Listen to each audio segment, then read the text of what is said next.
ونعوذ بالله من شرور أنفسنا ومن سيئات أعمالنا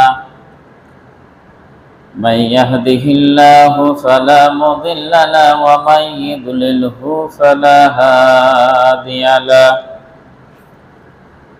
ونشهد أن لا إله إلا الله وحده لا شريك له الذي أرسله بالحق بشيرا ونذيرا وداعيا إلى الله بإذنه وسراجا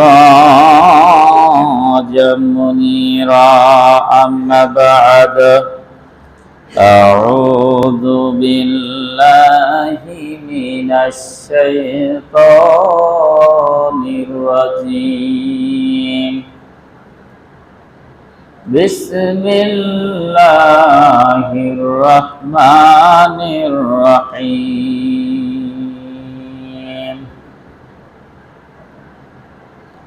إنا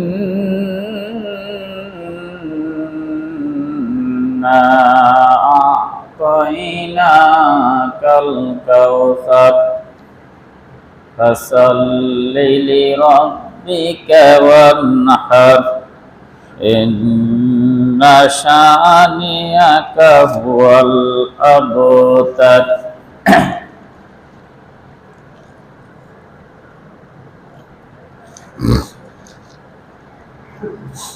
الحمد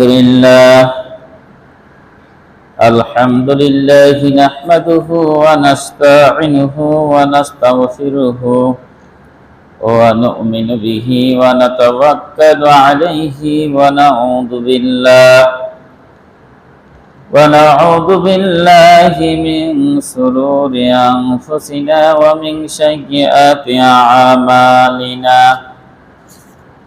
من يهده الله فلا مضل له ومن يضلله فلا هادي له ونشهد أن لا إله إلا الله وحده لا شريك له الذي أرسله بالحق بشيرا ونذيرا وداعيا إلى الله بإذنه وسراجا منيرا أما بعد أعوذ بالله من الشيطان الرجيم بسم الله الرحمن الرحيم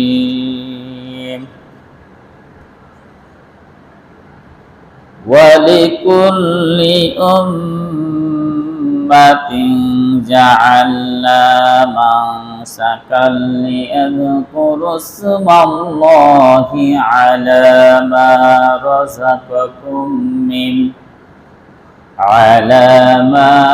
رزقكم من بهيمة الأنعام فإلهكم إله واحد فله أسلموا وبشر المؤمنين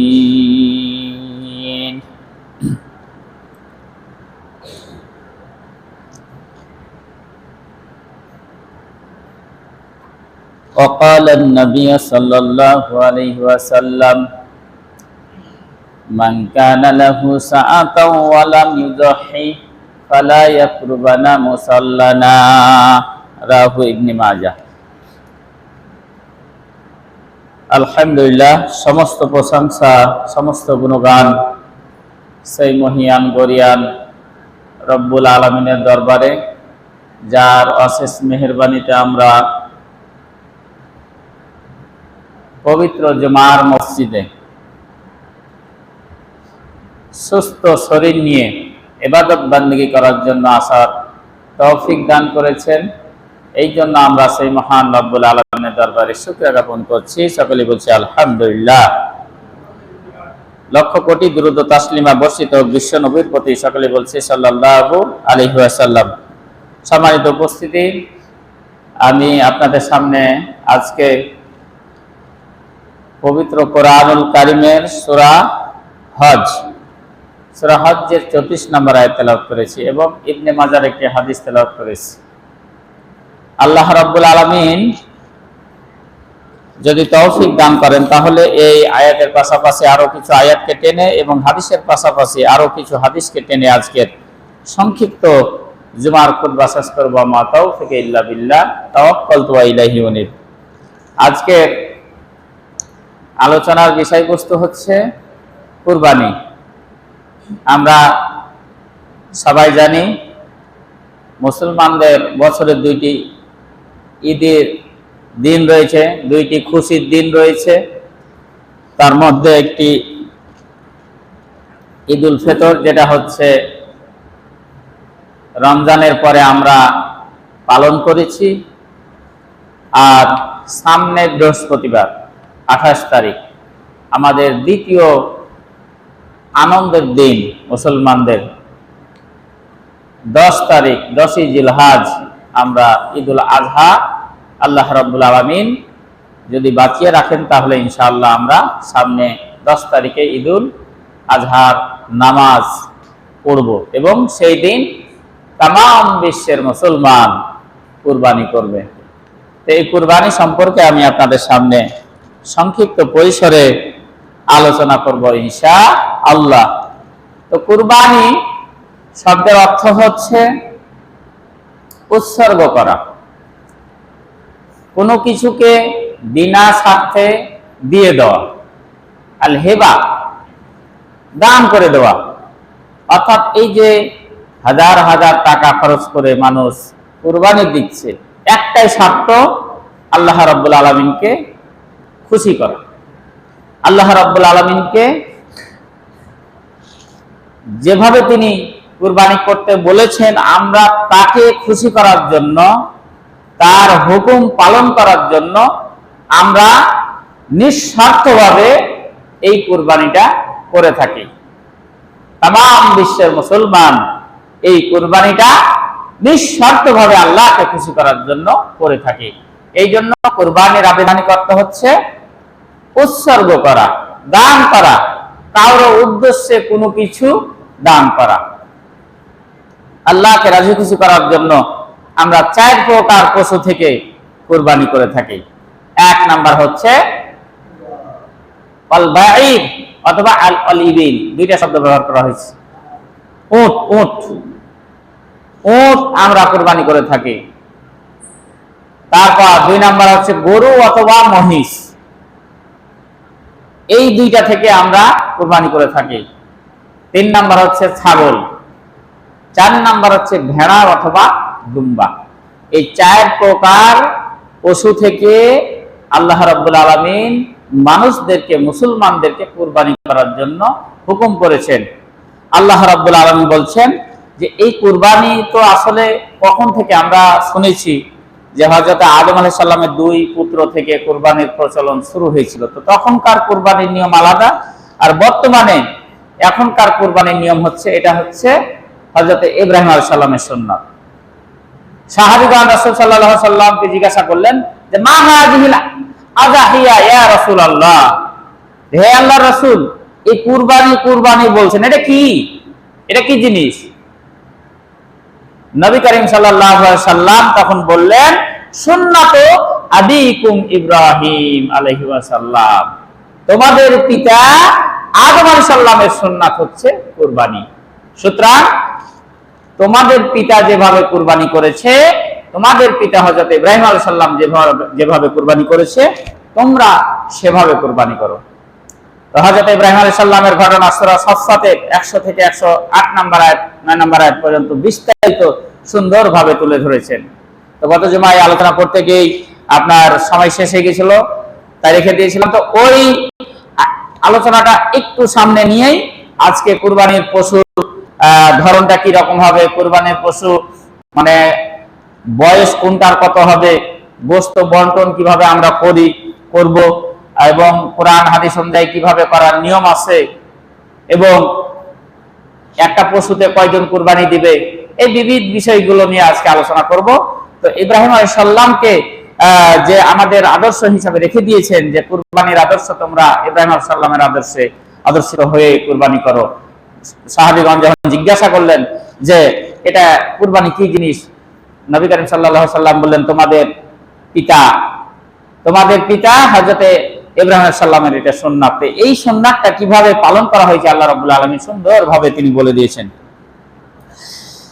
আল্লাহ রাব্বুল আলামিন এই কথাটা সূরা সফফাতে সুন্দরভাবে বলছেন যে আল্লাহ রাব্বুল আলামিন ইব্রাহিম আলাইহিস সালামের বাচ্চা দেননি। প্রথমে তিনি বন্ধা ছিলেন, মানে সন্তানহীন ছিলেন। তিনি দোয়া করতে করতে প্রায় দীর্ঘ 80 থেকে 84 বছর বয়সে গিয়ে আল্লাহ রাব্বুল আলামিন তার দোয়া কবুল করলেন এবং তাকে একটা সন্তান দিলেন। সেই সন্তানের নাম হচ্ছে ইসমাঈল আলাইহিস সালাম। এবং আবারও পরীক্ষা করলেন যে এক হচ্ছে 84 বছর বয়সে গিয়ে সন্তান দিলেন, কত দীর্ঘ বছর পর। এটা তো একটা বড় পরীক্ষা। এই পরীক্ষায় তিনি পাস করলেন। কোনো বাবার কাছে যাননি, কোনো মাজারে যাননি, কোনো খাজা বাবা, দরগা বাবা, বিভিন্ন পীরের কাছে তিনি ধর্ণা ধরেননি বাচ্চার জন্য। একমাত্র আল্লাহর উপরই ভরসা রেখেছেন। আল্লাহ ওই 84 বছর বয়সে গিয়ে সন্তান দিলেন। এই সন্তান দেওয়ার পর আবার তাকে পরীক্ষায় ফেললেন। তাকে আবার বললেন যাও এই সন্তানকে এবং তার মা হাজরাকে ওই নির্জন এলাকায় মক্কায় ফেলে দিয়ে আসো। ওখানে গিয়ে তাকে রেখে দেওয়া আসা হলো এবং সম্পূর্ণ তাদেরকে রেখে দিল আল্লাহ এবং আল্লাহর উপর ভরসা করে, আল্লাহর উপর ভরসা করে। তাদের খাওয়ার নাই, দাওয়ার নাই, কিচ্ছু নাই, জনমানবহীন এক মরুভূমি প্রান্তরে রেখে দেওয়া হলো। ওখানে যখন ইসমাঈল আলাইহিস সালাম কষ্ট করে হাজরা আলাইহিস সালাম যখন মানুষ করলেন, যখন সে চলাফেরার বয়স হলো, আল্লাহ রাব্বুল আলামিন এই নবীকে আবার আরেকটা পরীক্ষা করলেন। বারবার কয়েকদিন স্বপ্নে দেখালেন যে ইব্রাহিম তোমার সবচেয়ে প্রিয় বস্তুটাকে তুমি কুরবানি করো, আল্লাহর রাস্তায় তুমি উৎসর্গ করো। ইব্রাহিম আলাইহিস সালাম বিভিন্ন ঘটনা রয়েছে, অনেক জালজয়ী ঘটনা রয়েছে। তো সঠিক মত হচ্ছে যে তিনি কয়েকদিন স্বপ্ন দেখেছেন এবং কিছু তিনি আল্লাহর রাস্তায় দান করছেন। উটের কথা বলা হয়েছে যে আপনার বিভিন্ন মাওলানা মুখ থেকে বিভিন্ন ইতিহাস থেকে শোনা যায়, ওগুলো আসলে ইতিহাসের ঘটনা, তো সঠিক অতটা নির্ভরযোগ্য তথ্য পাওয়া যায় না যে আসলেই সঠিক যে প্রথমে একটা উট করলেন, তারপর আরো 2-3টা করলেন, এভাবে করতে বা 50টা করলেন, 100টা করলেন, 200টা করলেন, বিভিন্ন রেওয়ায়েত রয়েছে যেগুলো বানোয়াট।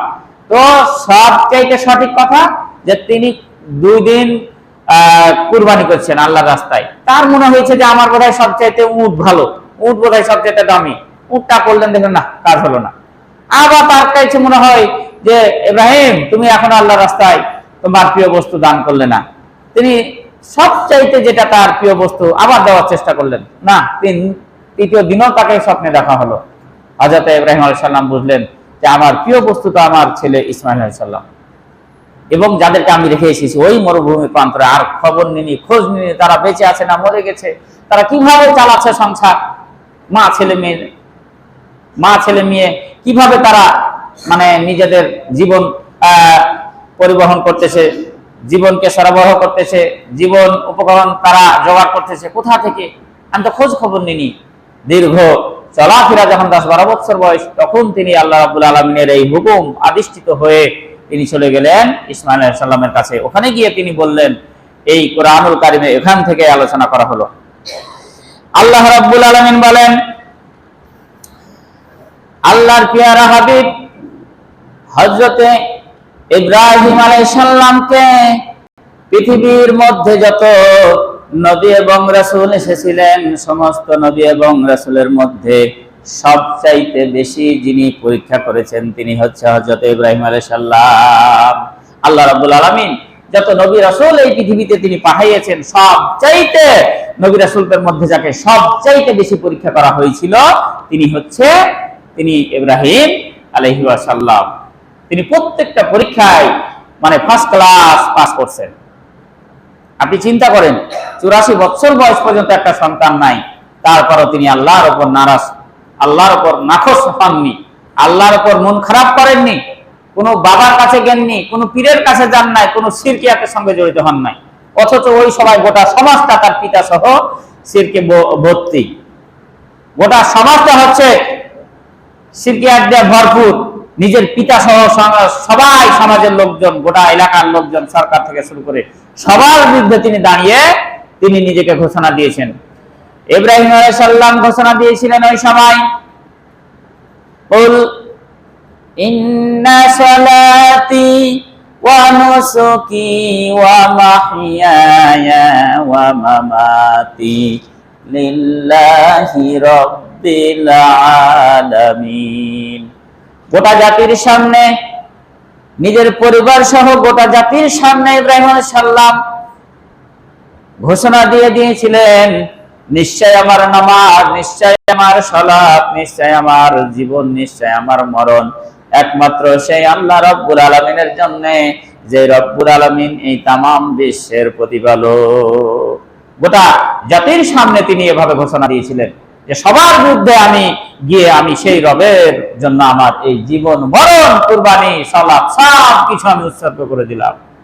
কিসের পিতা, কিসের ভাই, কিসের স্ত্রী, কিসের মা, কিসের চাচা, কিসের চাচি, কিসের সংসার, কিসের মেম্বার, কিসের মন্ত্রী, কিসের রাষ্ট্রপ্রধান, সবার বিরুদ্ধে তিনি এক আল্লাহকে সাক্ষ্য দিয়েছিলেন। ওই সময় এই ইব্রাহিম আলাইহিস সালাম প্রত্যেকটা কাজে আল্লাহ রাব্বুল আলামিন তাকে কি করছেন? পরীক্ষা করেছেন। এই জন্য দেখেন যে কুরবান শব্দের অর্থ হচ্ছে উৎসর্গ করা, এবং কুরবানি করার আগে সর্বপ্রথমে যেটা শর্ত দিয়েছেন দেখেন, সূরা কাউসারে বলছেন যে ফাসাল্লি লিরাব্বিক ওয়ানহার, যে তুমি তোমার রবের উদ্দেশ্যে নামাজ প্রতিষ্ঠা করো, নামাজ আদায় করো। তারপর বলা হয়েছে ওয়ানহার, এবং তুমি তারপরে আল্লাহর রাস্তায় কুরবানি করো। তাহলে কুরবানি করার আগে যিনি কুরবানি করবেন তার প্রধান শর্ত হচ্ছে তাকে নামাজ পড়তে হবে। যে একটা ওখানে বললাম যে কুল ইন্না সলাতি ওয়া নুসুকি, প্রথমে নামাজের কথা, পরে হচ্ছে কুরবানির কথা। তাহলে যিনি কুরবানি করবেন তাকে অবশ্যই নামাজি হতে হবে। কিন্তু আমাদের সমাজে দেখা যায় সম্পূর্ণ এক ভিন্ন চিত্র, সম্পূর্ণ ভিন্ন চিত্র। দেখা গেল এমনও আল্লাহর বান্দা রয়েছে যে নেংটি মেরে নিয়েছে, নেংটি মারা বুঝেন তো, নঙ্গিকে নেংটি মেরে নিয়েছে, কুরবানির গরু বড় আকে বিড়িটা আনছে আর গোস্ত খালাইছে। কুরবানির গোস্ত আমার চোখে পড়ছে, আমার মুসল্লির মধ্যে পড়ছে অনেক জায়গায়, কিন্তু অনেক সময় তো বলি না, লজ্জা পাবে তাই। কিন্তু এটা কেমন সম্ভব?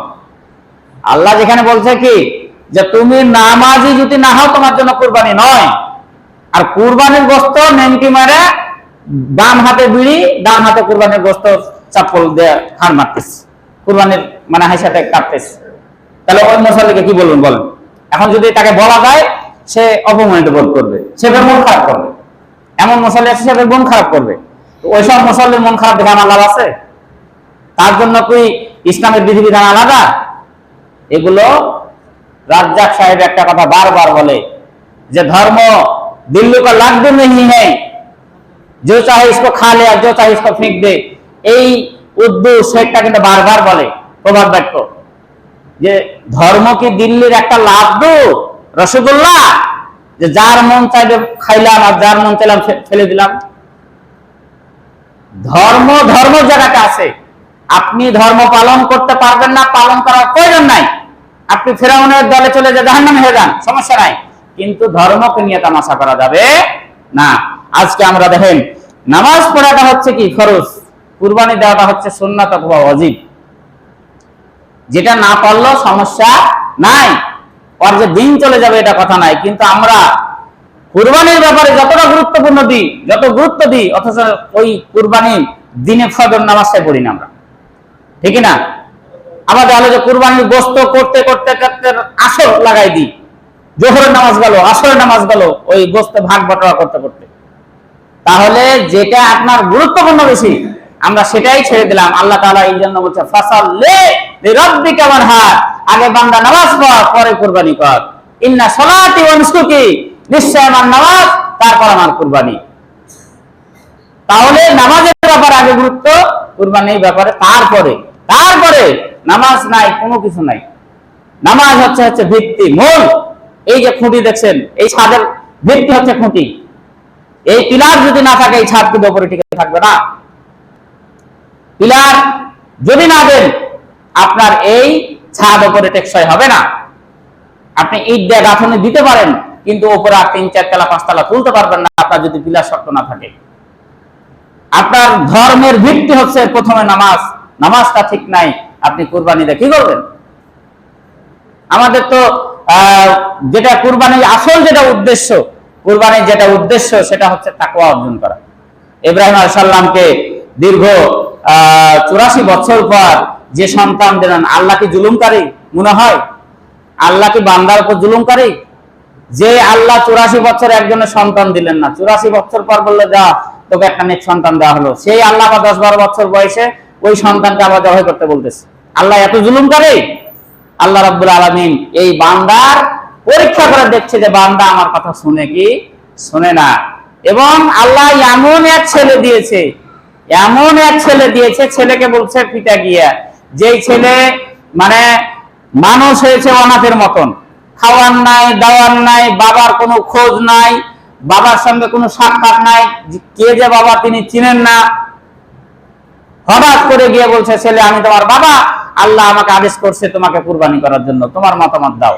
এমন ছেলে দিয়েছে আল্লাহ, এমন ধৈর্যশীল ছেলে দিয়েছে আল্লাহ, যে আল্লাহর কথা তিনি ভায়োলেট করলেন না, তিনি অমান্য করলেন না। তিনি বললেন আল্লাহ আপনাকে যে কথা বলেছে, ক্বালা ইয়া আবাতি ফাআল মা তু'মারু সাতাজিদুনি ইনশাআল্লাহ, আপনাকে আল্লাহ যে কথা বলেছেন, যে আদেশ করেছেন আপনি পালন করেন, আমি এক বাক্যে রাজি, কোনো প্রকারের আমি অমান্য করব না। তাহলে কেমন সন্তান দিয়েছেন দেখছেন? যে 12-13টা বছর বাপের সঙ্গে দেখা নাই, সাক্ষাৎ নাই, হঠাৎ করে গিয়ে বলতেছে কি যে তোমাকে জবাই করতে বলেছে, তোমার মতামতটা একটু দাও। আল্লাহ রাব্বুল আলামিন এমন সন্তান দিয়েছেন ইব্রাহিম আলাইহিস সালামকে, যে আল্লাহ আদেশ করছে, যেহেতু আল্লাহ যেহেতু অর্ডার করেছে আমাকে রেখে দিয়েছিলেন, এটা আমি খুশি, আমরা মা ছেলে খুশি ছিলাম। আবার আল্লাহ আপনাকে বলেছেন আমাকে জবাই করতে, নো প্রবলেম, কোনো প্রবলেম নাই, আপনি জবাই করেন, আপনি প্রসিড, আগান, সামনের দিকে আপনার কাজ করে যান। সম্মানিত উপস্থিতি, তাহলে বোঝা গেল যে কুরবানি করতে গেলে আপনাকে নামাজের পাশাপাশি আল্লাহকে খুশি করার জন্য করতে হবে। আর এই যে সন্তান রাজি হয়ে গেল, এখন আল্লাহ কি জুলুমকারী? যে সন্তান যদি হয় তাহলে প্রত্যেক বছরে একটা করে সন্তান জবাই করা লাগতো। যদি ইসমাইল আলাইহিস সালামকে জবাই করে দেওয়া হতো, কেউ কি কুরবানি করতো? কার? কেউ কুরবানি করতো না। নিজের সন্তানকে কেউ কুরবানি করতো? কেউ করতো না। আল্লাহ রাব্বুল আলামিন বান্দার এই যে এখানে বলছেন কি, যে এখানে একটা কি রয়েছে, অন্তর রয়েছে। আত্তাকওয়া হা হোনা, আত্তাকওয়া হা হোনা, আত্তাকওয়া হা হোনা। আল্লাহ রাব্বুল আলামিনের নবী বলছেন যে পরহেজগারিতা এখানে, পরহেজগারিতা এখানে, পরহেজগারিতা এখানে। এই বুকের দিকে তিনি 3 বার ইশারা করে বলেছেন। ইব্রাহিম আলাইহিস সালাম, ইসমাঈল আলাইহিস সালাম দুইজনেই রাজি হয়ে গেলেন। ফালাম্মা আসলামা ওয়া তাল্লাহু লিল জাবিন, ইব্রাহিম আলাইহিস সালাম এবং ইসমাঈল আলাইহিস সালাম দুইজনে রাজি হয়ে গেলেন, পিতাও রাজি হয়ে গেলেন আল্লাহর হুকুম পালন করার জন্য, ছেলেও রাজি হয়ে গেলেন আল্লাহর হুকুম পালন করার জন্য। দুইজনেই যখন রাজি হয়ে গেলেন, ওয়া তাল্লাহু লিল জাবিন, ইব্রাহিম আলাইহিস সালাম ইসমাঈল আলাইহিস সালামকে উপর করে শুয়ে দিলেন, তারপরে একটা ধারালো চাকু দিয়ে তিনি জবাই করার জন্য চলে গেলেন। বিভিন্ন তাফসীরকারক তাফসীর করেছেন ইব্রাহিম আলাইহিস সালাম অনেক চেষ্টা করছেন তার গলায় ছুরি চালানোর জন্য, কিন্তু ওই ছুরি দিয়ে একটা পশম পর্যন্ত ইসমাঈল আলাইহিস সালামের কাটে নাই। মানে এত চেষ্টা করতেছেন, অথচ ইব্রাহিম আলাইহিস সালামের ছুরি ছিল সর্বোচ্চ ধারালো, সর্বোচ্চ ধারালো। রাগ করে তিনি এই ছুরিটাকে পাথরের দিকে, বিভিন্ন তাফসীরকারক বিভিন্ন তাফসীর করছেন, যেহেতু ইতিহাসের ঘটনা, ওই ছুরিটা গিয়ে একটা পাথরের উপর পড়ছে, যে পাথরকে ভাঙা অসম্ভব, ইম্পসিবল। সেই পাথরটা ছুরি পড়ার সঙ্গে সঙ্গে এত ধার, আপনার পাথর দ্বিখণ্ডিত হয়ে গেছে। অথচ ইব্রাহিম আলাইহিস সালামের এই চামড়াটা কাটতেছে না, একটা পশম কাটতেছে না। এই হুকুম দিল কে? ছুরিকে না কাটার হুকুম দিল কে? আল্লাহ। আল্লাহ রাব্বুল আলামিন দেখলেন বান্দা আমার তো দুইজনেই পাস করে ফেলছে, আমার ইব্রাহিমকে মানে আদেশ করলাম ছেলেকে কুরবানি করতে, সেও রাজি হয়ে গেল। আর এক বান্দা ইসমাইল, তাকে নিজে জবাই করার জন্য পিতা অফার করলো, সেও রাজি হয়ে গেল। মিডিলে কিন্তু শয়তান কয়েকটা কাজ করছিল। এই মিডিলখানে ইব্রাহিম আলাইহিস সালাম যখন আপনার কুরবানি দিতে যাবে, মানে কোনো নাই বিনাই করছে শয়তান ইব্রাহিম আলাইহিস সালামের সামনে এসে, যে খায়া কাজ নাই, আল্লাহ রাব্বুল আলামিনের কত অবিবেচক আল্লাহ রাব্বুল আলামিন। তুমি দেখো তোমার প্রভু যে তোমার সন্তান এতদিন দিল না, দিল তো দিল, আবার দেওয়ার পর তোমাকে সন্তান এবং স্ত্রীকে কি ওই মরুভূমির বুকে তোমাকে রেখে চলে আসতে বললো। তারপর আবার কি হলো, এখন বলে তোমার ওই একটা সন্তানকে জবাই করতে বললো। আল্লাহ রাব্বুল আলামিনের নবী বলছেন, দূর হ শয়তান এখান থেকে, আমি গোলাম হচ্ছি কার? আল্লাহ। আল্লাহ হুকুম করছে আমি কুরবানি দিব। এই যে তাকে 7টা পাথর মারছিল কে? ইব্রাহিম আলাইহিস সালাম।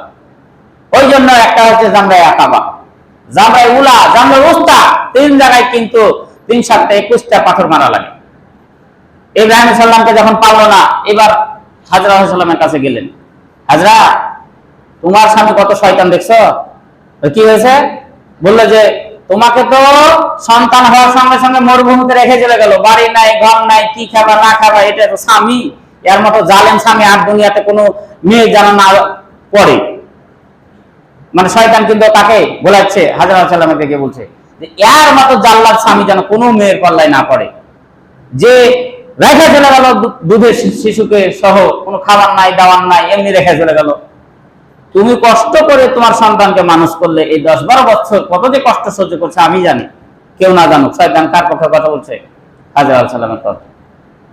হাজরা আলাইহিস সালাম বলছেন যে এটা ওয়াদার করেছেন আল্লাহ, আর যে স্বামীর দুর্নাম করছো তুমি, এটা হচ্ছে আর কেউ নয়, আল্লাহর বন্ধু খলিলুল্লাহ ইব্রাহিম আলাইহিস সালাম আমার স্বামী। সুতরাং দূর হ শয়তান, আমাকে পথভ্রষ্ট করতে আসিস না। 7টা পাথর মারলেন। এই যে 2 জায়গায় হলো। এইবার দেখলো যে না, কাজ তো খারাপ।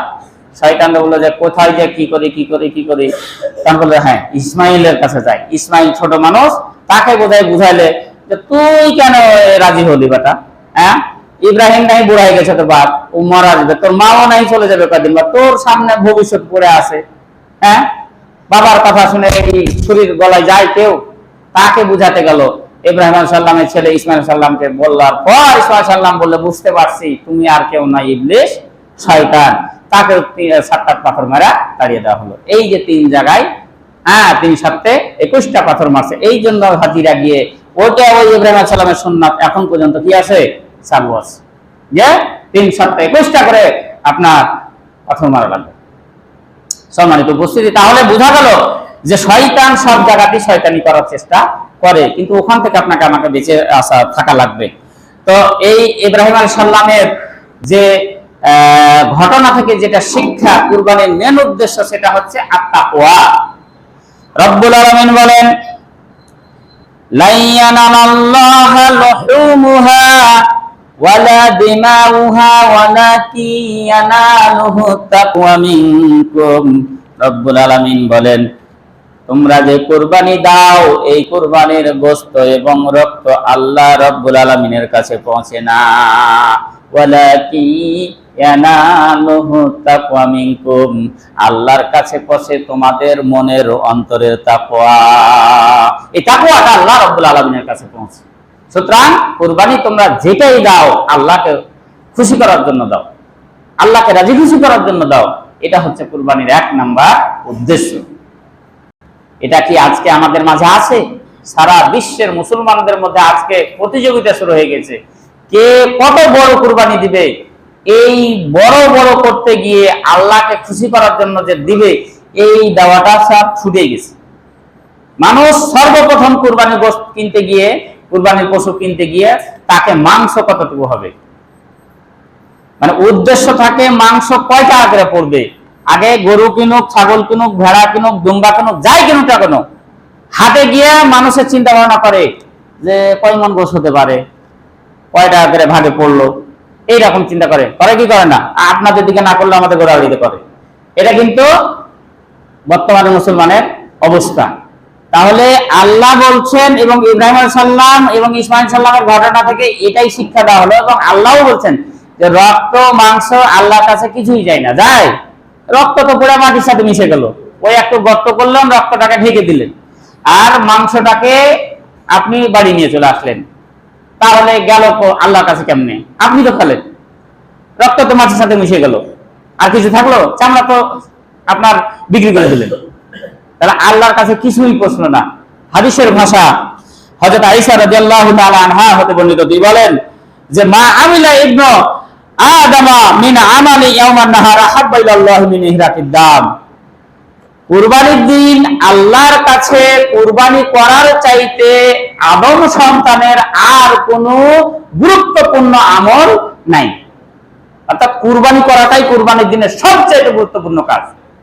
তারপর কি বলছেন হাদিসে বসা, ওয়া ইন্নাহু লা ইয়াতি ইয়াউমাল কিয়ামাতি বিকুরুনিহা ওয়া আসআরিহা ওয়া আজলাফিহা ওয়া ইন্না দামা লা ইয়াকুমু মিনাল্লাহি বিমাকানি ক্বাবলা আন ইয়াকা বিল আরদি ফাতিবু বিহা নাফসান। তিরমিজি ও ইবনে মাজাহ। বিশ্বনবী বলছেন যে মানুষ যে কুরবানি দেয়, এই কুরবানির শিং, কুরবানির চামড়া, কুরবানির এই যে লোম, এটা আল্লাহর কাছে পৌঁছে? আল্লাহর কাছে পৌঁছে না, কিছুই পৌঁছে না। আর আল্লাহ রাব্বুল আলামিন বলছেন যে মানুষ যে পশুটাকে জবাই করে, ওই যে গলা থেকে 1 সেকেন্ডে যে রক্তটা পড়তে যে সময় লাগে, যদি বান্দার উদ্দেশ্য ঠিক থাকে আর কুরবানিটা যদি আল্লাহ কবুল করেন, ওই 1 সেকেন্ডের আগে আল্লাহ রাব্বুল আলামিন ওই কুরবানিটা কবুল করে নেন। সুবহানাল্লাহ। মানে আপনি যে ছুরি চালালাম, বিসমিল্লাহি আল্লাহু আকবার বলে যে আমরা ছুরি চালালাম, আপনার চামড়াটা কাটার সঙ্গে রক্তটা পড়তে 1 সেকেন্ড সময় লাগবে? মানে এতটা কাছে আমার মাটি থাকে না, মানে গলা থেকে চুস করে জবাই করলাম, আপনার মাটিটা পড়ে গেল, 1 সেকেন্ড সময় লাগবে না। আল্লাহ রাব্বুল আলামিন বলেছে বান্দার কুরবানি যদি কবুল হয়, এই 1 সেকেন্ডের আগে আল্লাহ তার কুরবানিকে কবুল করে নেন। সুবহানাল্লাহ। তাহলে আপনারা, আমরা যারা কুরবানি করব, কিনবো, তাহলে অবশ্যই কুরবানিটা হতে হবে আল্লাহকে খুশি করার জন্য। এখন আমরা কয়েকটা হাদিস শুনি। কুরবানির এই যে আপনার শরীকের বিষয়ে কিছু হাদিস রয়েছে, যে কয় ভাগা, একা একা দেব না ভাগা ভাগা দেব। কয়েকটা হাদিসের খালি ইবারত করে শেষ করব, সময় যেহেতু শেষের পথে চলে এসেছে। তো জাবির রাদিয়াল্লাহু তাআলা আনহু হতে বর্ণিত, তিনি বলেন লা তাজবাহু ইল্লা মুসিন্নাতান ইল্লা আইয়াস ইয়াসুরা আলাইকুম ফাতাজবাহু জাযাআতাম মিনাদ-দান্নি। মুসলিম 1963 নাম্বার হাদিস। জাবির রাদিয়াল্লাহু তাআলা আনহু হতে বর্ণিত, তিনি বলেন নবী করিম সাল্লাল্লাহু আলাইহি ওয়াসাল্লাম বলছেন যে তোমরা মুসিন্না ছাড়া কুরবানি করো না। মুসিন্না আরবি শব্দ। এই মুসিন্না শব্দের অর্থ হচ্ছে পরিপূর্ণ বয়স হওয়া পর্যন্ত। এখানে ফিকহি বিদ্বানগণ বলেছেন যে উটের জন্য 5 বছর পার হয়ে যখন 6 বছরে পড়বে, এটা হচ্ছে উটের জন্য মুসিন্না, মানে পরিপূর্ণ বয়স। অর্থাৎ 6তম বছরে যখন পড়বে উট কুরবানি করতে পারবেন। তারপর মহিষ অথবা গরু, এদের জন্য হচ্ছে 2 বছর পার হয়ে যখন 3 বছর পড়বে, 2 বছর পর, দাঁত শর্ত না, দাঁত আর আমরা বলি না গরু দাঁত আছে কিনা দেখ, দরকার নাই। এখানে 3 বছর, 2 বছর পার হয়ে 3 বছর পড়লেই গরু অথবা মহিষ আপনার কুরবানি করা যাবে। 3 নাম্বার পশু হচ্ছে ছাগল, এটা হচ্ছে 1 বছর পার হয়ে 2 বছরে পড়তে হবে। আর 4 নাম্বার হচ্ছে দুম্বা অথবা ভেড়া, এই যে ভেড়ি যেটা আমরা বলি, ভেড়া ভেড়ি, এটা হচ্ছে বলা হয়েছে জুজাআ, এটার বলা হয়েছে 6 মাস হলো চলে, ভেড়া অথবা দুম্বা। তাহলে ছাগল 1 বছর পার হয়ে 2 বছরে পদার্পণ করা লাগবে, তাতে দাঁতুক আর না দাঁতুক। তারপর হচ্ছে গরু 2 বছর পার হয়ে 3 বছর, উট কয় বছর, 6 বছরে পড়তে হবে। এবং মিনাজ জান্না বলা, জুজাআ শব্দটা বলা হয়েছে ভেড়া অথবা দুম্বা 1 বছরে ভালো, কিন্তু 6 মাসে চলে, এই দুটা, এই ভেড়া এবং দুম্বার ক্ষেত্রে বলা হয়েছে। তাহলে এটা গেল কি মুসিন্না। বিশ্বনবী বলছেন ইল্লা আইয়াসুরা আলাইকুম ফাতাজবাহু জুদাআ। এখন যদি আপনি 1 বছর না পান ভেড়া ভেড়ি, সেক্ষেত্রে বলছে 6 মাসের দিয়া চালাই দাও, যেহেতু পাচ্ছ না তুমি। কিন্তু অনেক আল্লাহর বান্দা আছে যে ওই কমাটাই কিনে নিয়ে এসে ফতোয়া তখন পরে জিজ্ঞাসা করে, আগে নিয়ে আসবে কান কাটা, ঠ্যাং ভাঙ্গা, খুর ভাঙ্গা, বিভিন্ন দুর্বল যেটা, সেই দুর্বলটা নিয়ে আসবে, নিয়ে এসে বলবে কি যে আপনার কুরবানি যাবে কি যাবে না, ফতোয়া তখন খোঁজার চেষ্টা করবে। বিশ্বনবীর হাদিস, স্পষ্ট হাদিস, বারা ইবনে আজিব থেকে বর্ণিত, তিনি বলেছেন যে পশুর 4টা দোষ যদি থাকে ওই কুরবানি চলবে না। 1 নাম্বার দোষ হচ্ছে লা ইউযাহা বিল আরজাই বাইইনু জালাউহা, পশুর যদি স্পষ্ট যদি পশু ন্যাংরা হয়, খোড়া যদি হয়, তাহলে সে চলবে না। যদি স্পষ্ট বোঝাচ্ছে যে ন্যাংরা আছে, গরু হোক, ছাগল হোক, দুম্বা হোক, বেড়ি হোক, মহিষ হোক, তাহলে এটা চলবে না, কিনাই ওকে চলবে না। 2 নাম্বার হচ্ছে ওয়াবিল আওরাই বাইয়িন আওরুহা, এবং স্পষ্ট দেখা যাচ্ছে দুই চোখের মধ্যে এক চোখ অন্ধ, অন্ধ পশু, এটা চলবে না। 3 নাম্বার আছে ওয়ালা বিল মারিজাতি বাইয়িন মারাজুহা, স্পষ্ট দেখা যাচ্ছে তার অসুস্থ রোগীটা, মানে স্পষ্ট খুবই অসুস্থ, মানে বোঝা যাচ্ছে জ্বর হয়েছে, ঠান্ডা হয়েছে, সর্দি একদম ছুটেই না, ডায়রিয়া হয়ে গেছে, অনেক সময় লাগে না, এইটা চলবে না। 4 নাম্বার হচ্ছে যে এতই দুর্বল পশুটা, এতই দুর্বল, এতই হাড্ডি হুড্ডি, মানে এতই খারাপ, বডি নাই বললে চলে, এরকম হারা পশু নেওয়া যাবে না। এই 4 শ্রেণীর দোষ যদি থাকে ওই পশু কিনা যাবে না এবং ওই পশুটা কুরবানি দেওয়া যাবে না। এখন আপনারা আমরা যারা কিনবো, আমাদের বাজেটে সর্বোচ্চ যেটা ভালো সেটাতে কেনার চেষ্টা করব। আর এই ভাগার ব্যাপারে বলি, যেহেতু সময় অলরেডি শেষ পর্যায়ে চলে আসছে, উটের ব্যাপারে এবং গরুর ব্যাপারে 7 ভাগে দেওয়ার অনেকগুলো হাদিস রয়েছে, যদিও হাদিসগুলো সফরে, তারপর আমাদের আহলে হাদিসের মধ্যেই অনেক আলেমগণী কেউ কেউ জায়েজ বলছেন, কেউ কেউ না জায়েজ বলছেন, যে 1 ভাগ ছাড়া যাবে না, গরু দেওয়াই যাবে না 7 ভাগে, কিন্তু নিষেধ তো করেনি, বলছে নিষেধ তো করেনি। বিশ্বনবী কি জানতেন না যে এই হুদাইবিয়া সন্ধির পর যখন মক্কা যাব, মদিনা যাব, পরে আবার সাহাবীরা ভেজাল করবে এই কুরবানিকে দিয়ে, বা সফরে যে আমি 7টা দিলাম, পরে আসা আবার এই হাদিসটালে ভেজাল করবে, এটা কি জানতেন না? প্রত্যেক বিষয় যখন করে তিনি বিস্তারিত বলে দিতে পারলেন, এই বিষয়গুলো বলে দিতে পারলেন না? 7 ভাগে দেওয়ার হাদিসগুলো রয়েছে, যেমন হাদিস জাবের ইবনে আব্দুল্লাহ থেকে বর্ণিত, তিনি বলছেন নাহার নামা রাসূলুল্লাহ সাল্লাল্লাহু আলাইহি ওয়াসাল্লাম আল হুদাইবিয়া আল বাদানাতু আন সাবাতিন ওয়াল বাকারাতু আন সাবাতিন। এখানে বলা হয়েছে হুদাইবিয়াতে আমরা ছিলাম, জাবের ইবনে আব্দুল্লাহ বলছেন রাসূল সাল্লাল্লাহু আলাইহি ওয়াসাল্লামের সঙ্গে তিনি উটে 7 জনকে কুরবানি করতে বললেন, গরুতে 7 জনকে কুরবানি করতে বললেন। আরেকটি তিরমিজি শরীফে হাদিস আছে যে ওয়াল বাঈরে আন আসারা, উটে তিনি 10 জনকে কুরবানি করতে বললেন। তাহলে উটের জন্য সর্বোচ্চ 10, গরুর জন্য সর্বোচ্চ 7, এবং 7-এর নিচে যদি কেউ করে, যেমন অনেক সময় 3 ভাই আছে, 4 ভাই আছে, 2 ভাই আছে, কেউ যদি ইচ্ছা করে যে আমরা শুধু একটা গরু দিব, কিন্তু 7 ভাগ হয়েছে না, আমরা 2 ভাই আছি, 5 ভাই আছি, 3 ভাই আছি, 6 ভাই আছি, সেক্ষেত্রে কি করব? আপনি 7 সর্বোচ্চ বলা হয়েছে গরুর ক্ষেত্রে, 7-এর নিচে যদি আপনি 2 ভাই 3 ভাই আছেন, ওই 2-3 ভাগে আপনি কুরবানি দেন, সমস্যা নাই, ঠিক আছে না? অনেক সময় 7 মনে করি যে নির্দিষ্ট, এটা 7ই দেওয়া লাগবে, একটা ছাগলই দেওয়া লাগবে, 10ই দেওয়া লাগবে। উটের ব্যাপারে সর্বোচ্চ 10-এ যদি আপনি একটা উটে যদি 9 দিতে পারেন, 8 দিতে পারেন, 7 দিতে পারেন, 6 দিতে পারেন, সমস্যা কি? নিষিদ্ধ করা হয়নি, সর্বোচ্চটা হাদিসে বলা হয়েছে এবং সর্বনিম্ন এদিকে বলা হয়েছে। যে সময় শেষ হয়ে গেছে, আগামী বৃহস্পতিবার যেহেতু কুরবানি, আপনারা সবাই চেষ্টা করুন সর্বোচ্চ ভালো পশুটা কিনে আপনার নিয়তটা শুদ্ধ রেখে, ঠিক, হ্যাঁ, সিয়ামটা আপনারা সবাই রাখবেন, সিয়ামটা বুধবারে রাখবেন, যেহেতু আপনার আরাফার ময়দানে একদিন আগে, আমাদের একদিন আগে 9 জিলহজ, আমাদের 9 ওনাদের 10, সুতরাং এই আরাফার সিয়ামটা আপনারা বুধবারে রাখবেন। আর এই বৃহস্পতিবারের দিন সকালে কিছু খাবেন না, নামাজ পড়ে বাড়ি গিয়ে গোশত দিয়ে আগাবেলা সিয়ামটা রাখবেন। আল্লাহ পাক আমাদের সকলকে সেই তৌফিক দান করেন। এই বলে আমার সংক্ষিপ্ত, হ্যাঁ কি বুধবার ও বাদ দেন, মানে মঙ্গলবার দিন যা রাত্রে ই করবেন, আরাফার ই হচ্ছে বুধবারের দিন থাকা